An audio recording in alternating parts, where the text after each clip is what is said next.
Howdy Destiny fans, it's BlazeAxia here with another episode.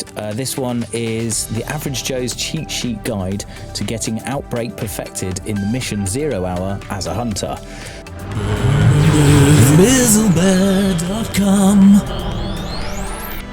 So, Average Joe, if you're like me and you can only play like a couple of times a week and you're probably not exactly a jumping master, the bits that I found, this is a timed mission, you've got 20 minutes to complete it, so the bits that I found hard weren't so much melting the ads, although they are a bit tougher.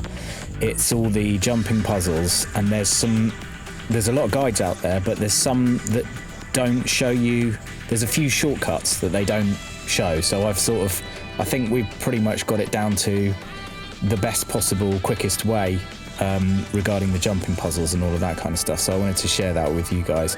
As you can see, clearing the ads, there's a lot of arc shields, but there is also an even mix of there's some void shields, there's quite a few fire shields on Shanks earlier on as well. We found that rocking the Arbalest was a good way to go, but you might not have that. Arbalest, although it's not elemental itself, it melts elemental shields really quickly. Just make sure someone in your team has got each element covered, and from, I'd say particularly arc shields and fire shields, solar shields from like medium to far range, because there's a lot of sniping Shanks and Vandals and things like that. This is onto the jumping puzzle bit. I didn't do the very beginning of the ads clearing because it's pretty straightforward, but so you go down the lift shaft, there's only one way to go here, you go straight down, and then it's underneath this ship, and then straight through the vents like you're Bruce Willis in Die Hard or something. There's a lot of Bruce Willis in Die Hard, so let's just recap. So let's quickly, you go out here, straight down, underneath the ship, through the vents, and you'll come up into this room where you see a blue box. Now this is important, there's two ways to go. You'll see Blaze from my clan going the correct way. So straight down, jump through the vents, straight under the ship. I like to repeat it because when you're doing it, it's like muscle memory then. There's a way that you can go where you turn right. Don't go that way. Go this way where you shoot the vent that you've just seen there. And it's first right down here. This cuts out a massive bit of the jumping puzzle. So you just jump and jump back up and then you're into that bit. So we'll do that a couple of times so that you can see. But basically the room with the blue package in with the round emblem on it is where you have your choice. Then you go, so you turn to the left, not to the right, and it's behind some racks, and you go out the first vent. You'll see me shoot out the second vent here to have a look down from that side, but that is not the correct way to go. This first vent here, so you'll see Otters going down, and then my teammates are both down there. You can see where their torches are shining. The bit that they're shining onto, you might be tempted to jump on that and then jump across. Don't, because those things actually fall the second that you land on them. They sort of give way. So just do it the way that I've done it here. And so this is the last time. Room with the blue emblem, turn left. That's important. If you turn right, then you're into a whole extra bit that you've got to do.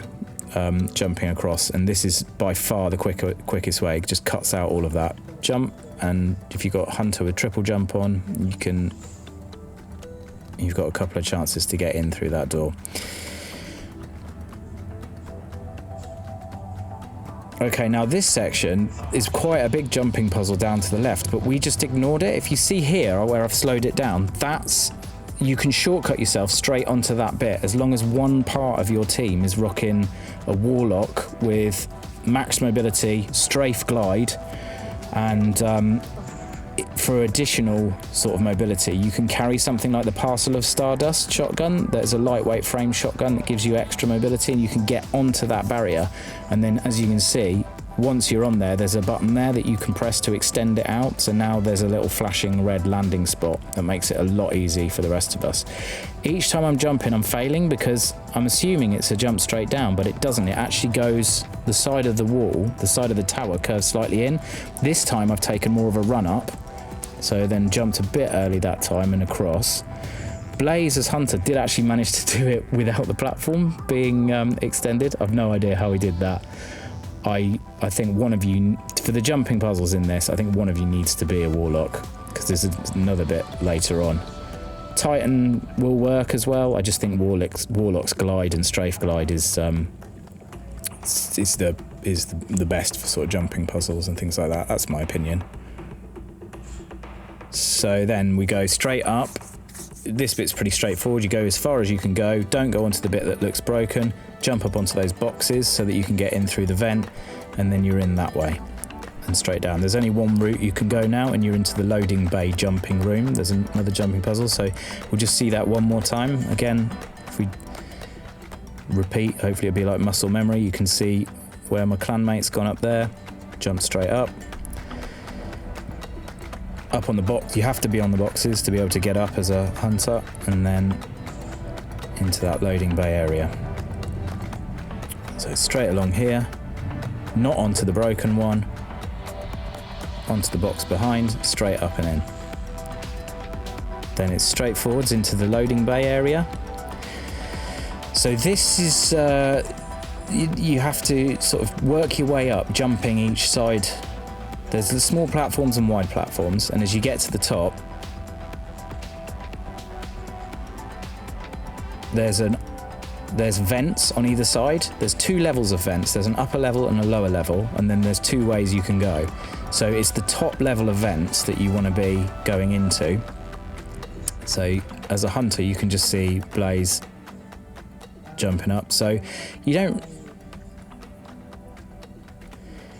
might be tempted to sort of jump too far. You can just exit the platform at like a walking pace and then jump up, jump, and just sort of get into a rhythm of it.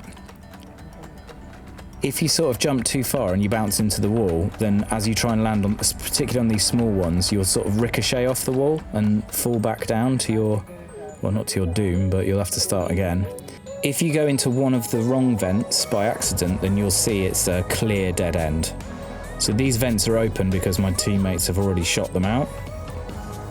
They'll be closed to begin with, and you'll need to shoot them. So just make sure you're on the top row of vents. If you go into the wrong vent, you'll see it's clearly a dead end. You'll have to shoot out the other vents to get through there and there. Where I'm looking here, there should be a further way to go.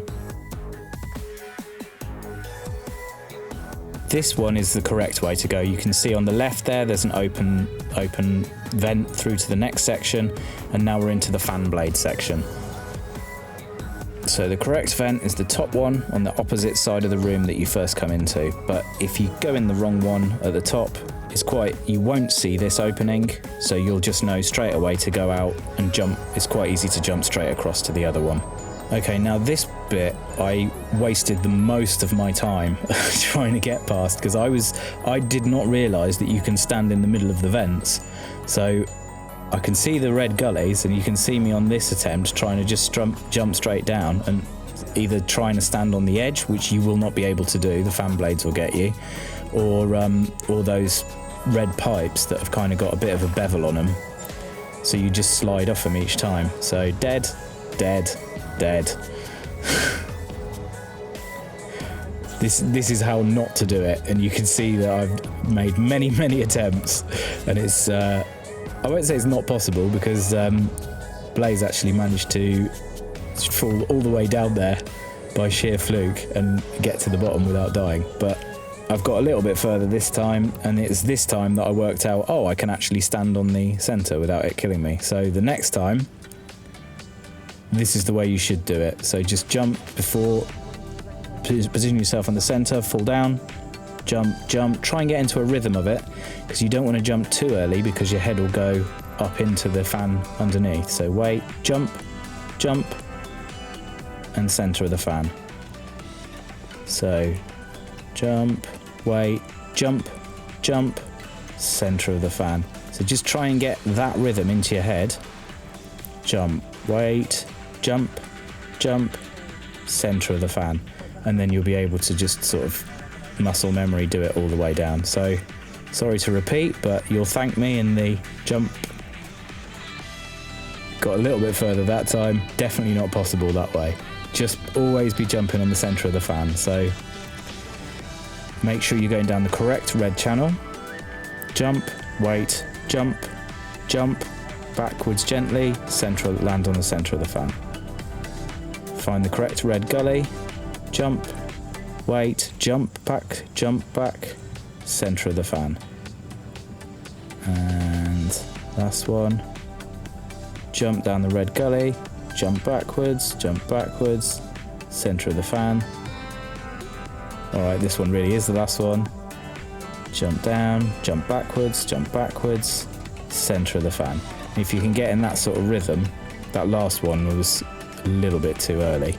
But if you can just get that muscle memory sort of rhythm, then you'll be able to do that bit first time, every time. Now for this jumping puzzle, there's small edges on the right and the left. Your Warlock running strafe glide, max mobility, and preferably carrying the parcel of stardust or something that enables them to float even further, will have to land on the right gully, then jump, land on the left gully, then glide down here. And then there's a little button for them to press that opens up those platforms for the other two of you, if you're rocking two hunters like we were. So just to see that again, those three big platforms won't be there for the first person, and you'll just have to go onto those edges.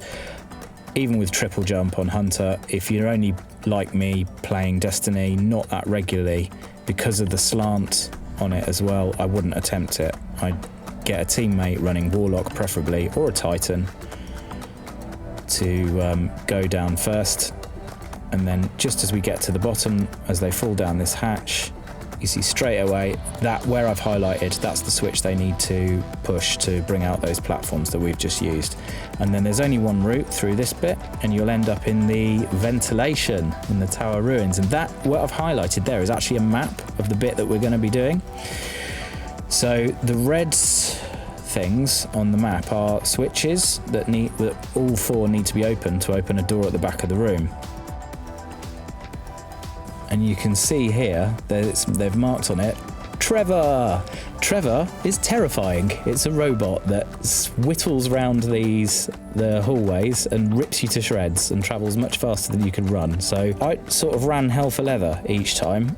We tried doing it a few times and trying to wait out and using the nooks and crannies to hide away from Trevor, but we did lose a load of time that way.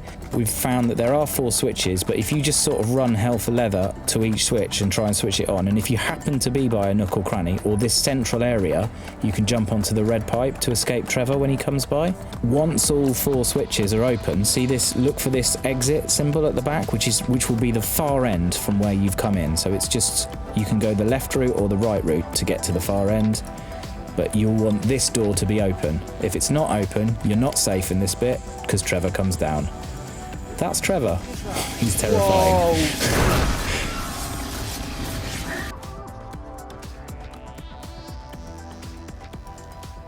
These are the little nooks and crannies that you can hide in if you happen to be nearby one when he's nearby. And you can see these electricity shields start forming around. They don't do much damage, so if one's forming, you can sort of just bolt it and run straight into it. It's only once it's formed it'll repel you backwards. You can see there on the map again, notice this time none of the switches are red. See, there was 4 reds the first time we saw the map. Between all of us, we hadn't flicked all of the switches. This time there's no reds, so the door at the back is open. Once you're in that situation, I suggest you just pick a lane and then just run for it. That time I heard Trevor coming behind me, so I just went into a nook and cranny and I followed him. You can see these shields forming, so I didn't quite make that one in time, but it doesn't knock off much health. That's the central area where you can jump onto the red pipe if you hear Trevor coming. All the way to the end, turn right, then look on the left for the exit sign, and then you'll notice that door is now open. So now we're on to the next bit. This bit looks like a way more complicated puzzle than it actually is. It's not really a puzzle at all. You just jump on one of these things and activate it, and it just goes straight to the top. And it takes quite a while about doing it. So you kind of assume that you need to jump between the different platforms like I'm doing here, but you don't. And if you do try and do that, they'll probably move at random times and you won't get to the top. The easiest thing to do is just pick one, jump on it, activate it, and ride it right to the top. It'll sort of stop and start as it goes, but just have faith that it will get near enough right to the top Once you're within jumping distance, just jump off straight onto the platform. Don't wait, because as soon as they reach the top, they drop down quite quickly and kill you. Now we're onto a slidey bit. You just slide straight down, and you have to time your jump at the bottom. The first time I did not, and it killed me. So there's object on the right, object on the left, and then jump just as you're coming out of the dark. And you'll still hit the back wall, but not with enough ferocity to kill you. There's a room with some yellow railings on the right hand side, which I got stuck in for ages, wondering where the exit is. It's actually just on the right as you go in. You don't need to go down the steps. There, behind the pipes. So you just go straight down there.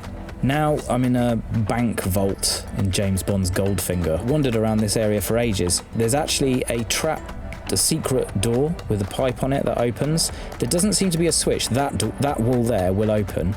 The activation just seems to be if you're stood next to it. So I've stood next to it and heard it activate, and then you can see it flipping up there. So there's no actual switch or anything like that. Just stand in front of that door and wait a couple of seconds and it should activate. Then you're into where the weapon's been stolen out of the case, and you can see it's melted a hole in the floor. And this is there's no choices here, it's just a single route straight into the hall where you've got the final battle. You'll respawn here each time you die in the final battle, and just drop down this Bruce Willis style vent, back into the fray. 2 tanks to take care of there are, one on the left, one on the right, and a lot of resilient shanks. See, they're rocking the arc shield. I'm not actually carrying anything arc that's long range, but the Arablast is doing a arbalest, however you say it, it's doing quite a good job. You can one-shot kill those shanks with the arc shields with the arbalest. So now you've seen the 2 tanks spawn, one on the left, one on the right. If all of you focus on one of the tanks first, because it's pretty hairy when you've got 2 tanks both firing their cannons at you. There's very minimal sort of safe places to hide, and you've got to keep your eye on when that red laser appears from 2 separate tanks. So try and get all 3 of you in the area as soon as possible, and don't all wait in the same place, so that there's choice for the enemies, for the ads where they're firing. Respawning each other isn't very critical on this, because when you respawn, you pretty much just drop straight down that chute and you're back into the action in the middle anyway. So 2 tanks, quite tough to deal with. Definitely all of you focus on one of them, take care of one of them as soon as you can, and then you can all focus on the other. Even if you do kill the boss, you'll still have to kill both tanks as well at the end, so you may as well just take the tanks out as early as possible. Those cannons are pretty hefty. When his neck comes out, because he's at an elevated position, I would recommend getting on these red boxes so that you've got slightly better angle at the weak spot. On the left-hand side, there's a load of railings up there you can see, so that you've got quite a good angle on the tank from there. On the right-hand side, I would say the red boxes are the best place to shoot down from above at that tank. Watch out for those turrets in front as well. They can make serious mincemeat of you very quickly. Look at that turret there. That's what I'm talking about. You need to be aware of those and take them out quickly if they start shooting at you. And then, as I say, if you can get all 3 of you separated up so that he's got a choice of where to shoot, he can't kill more than one of you at a time. So then periodically these shanks will respawn with arc shields, so just get on them as quickly as possible. They do more damage than you'd think, and they tend to spawn with a sniper vandal as well. And then as a testament to the arbalest's effectiveness, all 3 of us are just nailing him from far away. His scorch cannon isn't able to do that much damage, and we finish him off.